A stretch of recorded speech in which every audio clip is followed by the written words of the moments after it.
నమస్తే welcome to story board. రాష్ట్రం విడిపోతే ఆంధ్రప్రదేశ్కు 5 లక్షల కోట్ల రూపాయలు కావాలంటూ కొత్తగా ఏర్పడే రాష్ట్రానికి ఏమేం కావాలో లెక్కలేసి చెప్పారు చంద్రబాబు. రాష్ట్రం ఏర్పడి 8 నెలలు కావస్తున్నా 5 లక్షల కోట్లు కాదు కదా, 500 కోట్లు కూడా రాలేదు. ప్రస్తుతం బిల్లులకు చెల్లింపులు ఆపితే తప్ప ఉద్యోగులకు జీతాలు ఇవ్వలేని పరిస్థితి.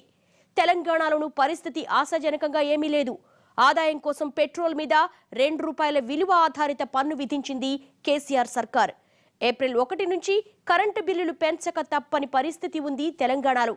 తెలుగు రాష్ట్రాల్లో ఈ పరిస్థితి ఎందుకొచ్చింది?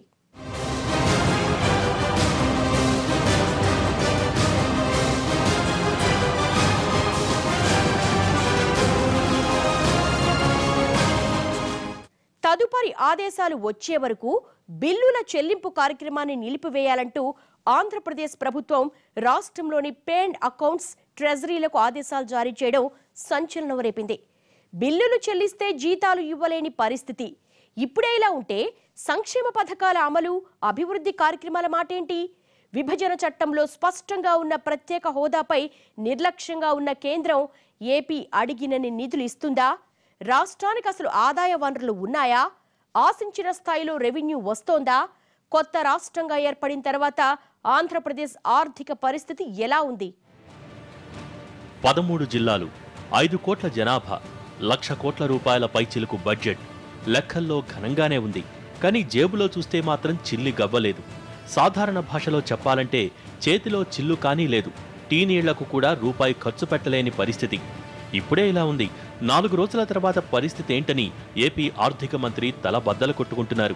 రాష్ట్రంలోని 6 లక్షల మంది ఉద్యోగులకు ఫిబ్రవరి 1న 2,500 కోట్ల రూపాయల జీతాలు చెల్లించాలి.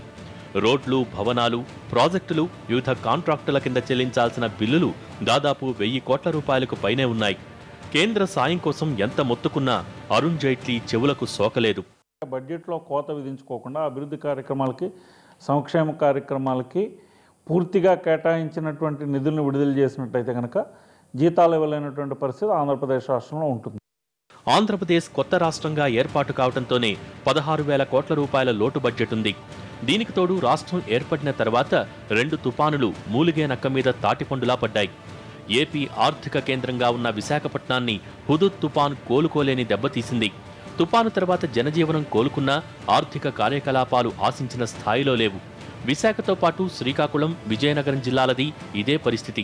తుపాను నష్టాన్ని అంచనా వేసేందుకు కేంద్ర బృందం వచ్చినా మొండి చేతులే మిగిలాయి.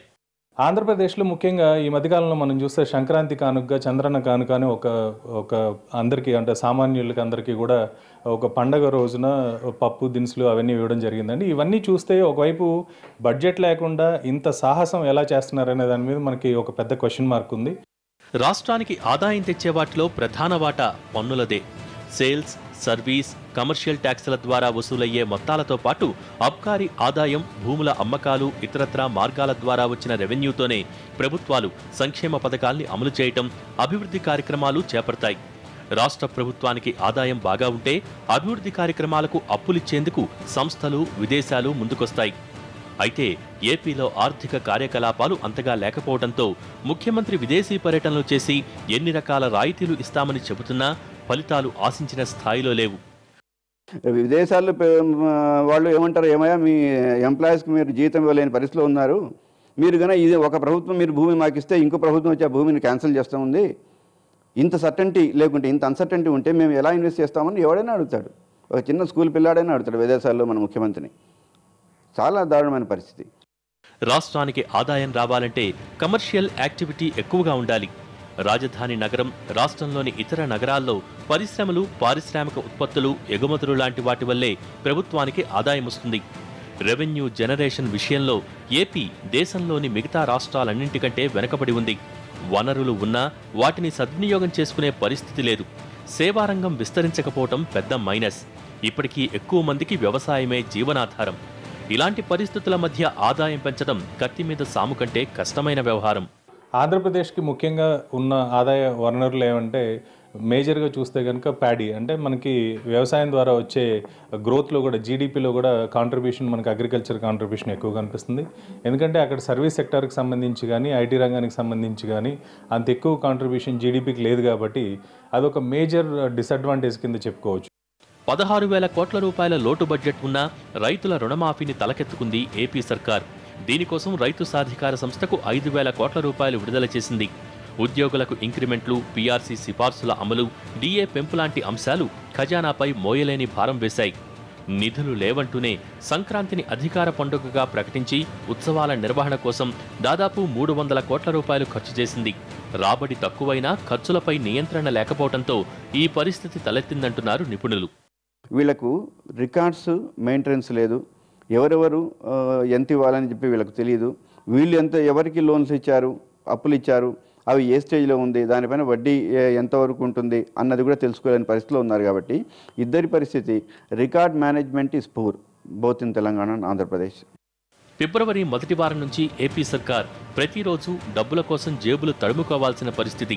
కేంద్రం నుంచి ఆశించిన స్థాయిలో నిధులు రాకపోతే పెట్రోల్, డీజిల్ మీద పన్ను పెంచటం, విద్యుత్ బిల్లుల మీద యూజర్ ఛార్జీలు వేయటం, లిక్కర్ ద్వారా ఆదాయాన్ని పెంచుకునే మార్గాల్ని అన్వేషించక తప్పదు. ఎర్రచందనం ద్వారా వేల కోట్ల రూపాయల ఆదాయం వస్తుందని భావించినా వేలం ప్రక్రియ నిదానంగా సాగుతోంది.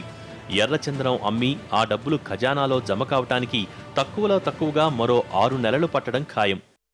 జీతాలు కూడా ఇవ్వలేము అనుకుంటూ సిఆర్డీఏని యాక్ట్ చేసుకొని ఒక 30,000 ఎకరాలు గుంటూరులో తీసుకొని క్యాపిటల్ నిర్మాణం చేస్తామంటే ఎక్కడ పొంతన కుదురుతుందా? జీతాలు లేదు అన్న పరిస్థితి నుంచి ప్రతి 13 స్మార్ట్ సిటీలు చేస్తాము, లేకుంటే రాజధాని నిర్మిస్తాము అన్న ప్రామిస్లకి అర్థం ఉండదు. తర్వాత వీళ్ళు రావాల్సిన రాబడిని రికవర్ చేసుకోవడం లేదు. డిఫాల్టర్స్ ఎంతోమంది ఉన్నారు, ఆర్థిక నేరస్తులు ఉన్నారు, వీళ్ళు ఇచ్చిన అప్పులు ఉన్నాయి. అవి కన్నా ఒక 10% వీళ్ళు రికవర్ చేసిన గవర్నమెంట్ వీళ్ళకి పరిస్థితి రాదు. ఫిబ్రవరిలో కేంద్ర బడ్జెట్ సమావేశాలు జరగనున్నాయి. ఫిబ్రవరిలోనే 14వ ఆర్థిక సంఘం రాష్ట్రాలకు నిధులు కేటాయించనుంది. ఆర్థిక సంఘం కేటాయించే నిధులపై ఏపీ సర్కార్ భారీగా ఆశలు పెట్టుకుంది. బడ్జెట్లో రాష్ట్రానికి శాఖల వారీగా ప్రాజెక్టులు, నిధులు సాధించేందుకు చంద్రబాబు బృందం యథాశక్తిగా శ్రమిస్తోంది. కేంద్ర బడ్జెట్, ఆర్థిక సంఘం నిధులు వస్తే కానీ రాష్ట్ర ఆర్థిక భవిష్యత్ ఏంటనేది తేలటం కష్టం. ఈ నిధులను బట్టే వచ్చే ఏడాది బడ్జెట్ రూపకల్పన, పన్నుల మోత, రాజధాని నిర్మాణం లాంటి అంశాలపై కసరత్తు చేసే ఆలోచనలో ఉన్నారు ఏపీ ముఖ్యమంత్రి చంద్రబాబు.